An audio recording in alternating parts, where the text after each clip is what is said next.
Life is filled with joy and happiness, but as beautiful as it may be, life can also be cruel. Hotarubi no Mori, also known as Into the Forest of Fireflies Light, is a 45-minute film that explores the joys and cruelties of life. It's a short film that leaves the audience with complicated yet subtly mixed emotions. With that in mind, I'll be sharing my introspective view on why and how Hotarubi no Mori is a beautiful tragedy. The story begins with a girl named Hotaru Takegawa. She begins explaining her past and how she ended up lost in the forest, intrigued by the tale of a mountain god. At that time, she was 6 years old. While she was crying desperately for help, she meets a masked forest spirit named Gin.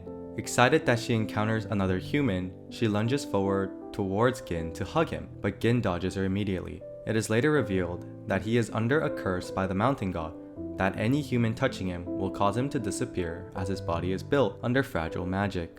Although Gin warns Hotaru not to return to the forest, she does so the following day, and the two begin their friendship journey. As Hotaru and Gin spend more and more time together, the two develop a bond stronger and closer than friendship. However, Hotaru isn't able to spend a ton of time with Gin because she's only visiting her uncle for the summer.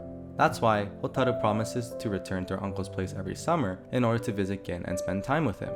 As she does so every year, she grows and matures, but later realizes that Gin ages much slower than a normal human. Through the story's progression, Gin and Hotaru come to the point where they come closer and closer to the same age. The two start to develop romantic feelings for one another. When Gin believes that Hotaru has matured enough, he invites her over to a summer festival hosted by the spirits, where an unfortunate accident occurs and Gin touches a human boy disguised as a quote, spirit. As he slowly disappears, he finally grants Hotaru permission to hug him, where he disperses in the hands of Hotaru. Based on Yuki Midorikawa's manga of the same name, Hotarubi no Mori is a tale of friendship, love, and compromise of two people who should never have crossed paths as their lives become hopelessly intertwined.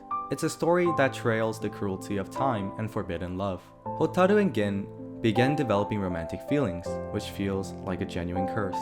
The two are in different time points of their lives, while also are separated by a large distance. The cruelty of time is well replicated within the film. Not only are the two consistently separated throughout the entire film when both Hotaru and Gin are alive, but when Gin disappears again, Hotaru is left alone in the world. The phrase, so close yet so far, is the perfect way to describe the relationship between the two. Even when the two are together, they are physically unable to come into contact, yet their progressive feelings continue to grow more and more. Gin explains the process of how he became a spirit, which, to clarify, he was basically thrown away in the woods by his biological parents. Destined to die, he was given a second life by the mountain gods, but under the curse of not being able to touch humans.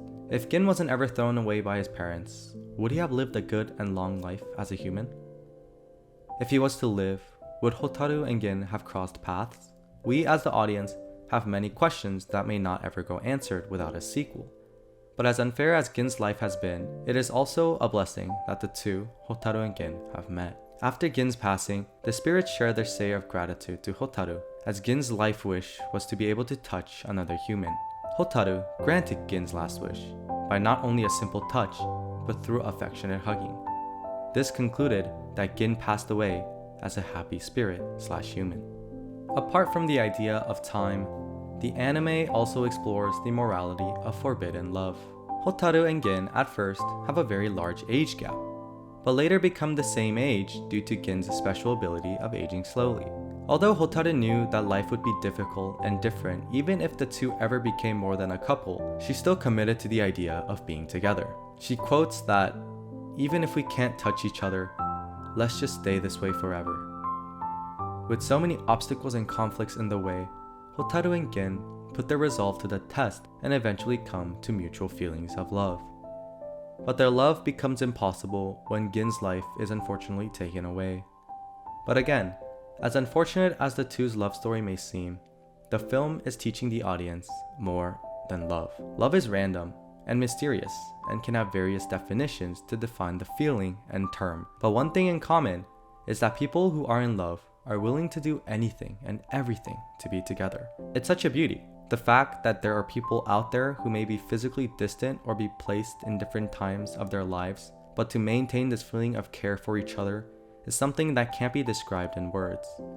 It amazes me to see how an anime about forbidden love can share such deep morals under the intent of sharing a part of beauty in life. Hotarubi no Mori e, simply put, is beautiful in my eyes. The plot is unfortunate and very fictional. However, the extent to which the tale of friendship and love is explained is something so meaningful to me and could potentially be for you. Even when Hotaru and Gin were not able to be with each other every second of their lives, the two constantly thought of each other and eventually came to see each other when the right season returned. The thought of Hotaru even planning on finding a job near her uncle's place in order to be able to be with Gin, the fact that the two confessed their love at the last second when time was very dear and short in their hands. I've loved every aspect of the film. I was happy to have seen Gin's wish to touch a human come true, and I'm happy to proclaim that this film does not simply animate an animation, but rather replicates life into a meaningful short film that gets the audience thinking and appreciating the beauty that can be shown even through a fictional tale. With that said, Hotarubi no Mori e is a wonderful and a beautiful tragedy.